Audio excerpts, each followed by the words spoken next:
Welcome back. I am so glad you can make it.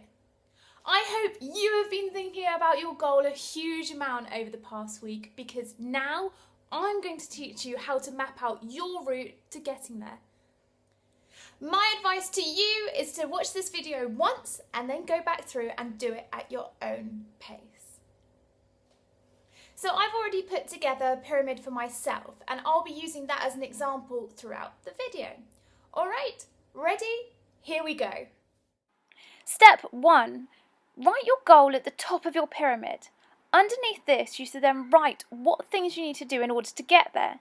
It could just be one item, but for me there are different strands of my business, so I've put each of those underneath my goal. But for you, it could just be one. For example, just buy one house in your chosen area. Step 2. You then need to consider the value of each strand. What do you want to achieve? As I have my money in my goal, I've broken this down into my financial goals for each strand.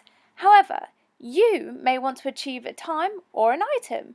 Work out what you need over your goal time period and then break it down into even more manageable chunks. So, what do you need monthly, weekly, or even daily? What looks simple to achieve for you? Make sure you break your value down into this. Step 3. Now you need to decide on what tasks you are going to do to be able to achieve the value.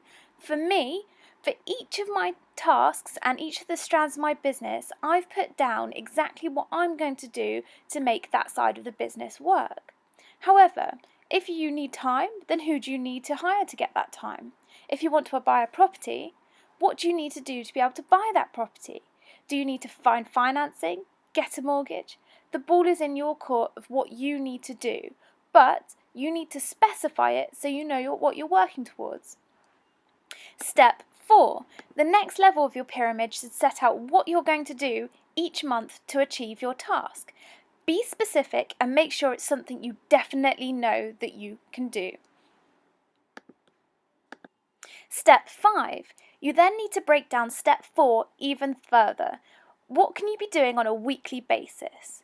And if you need even more motivation, what can you be doing on a daily basis?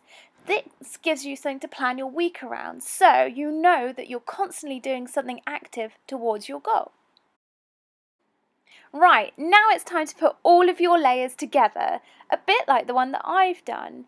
Here you can clearly see what I'm going to be doing on a weekly and monthly basis to make sure that in 12 months' time, I reach my goal. For you, your goal will be different and the steps to reach that goal will be individual to you too.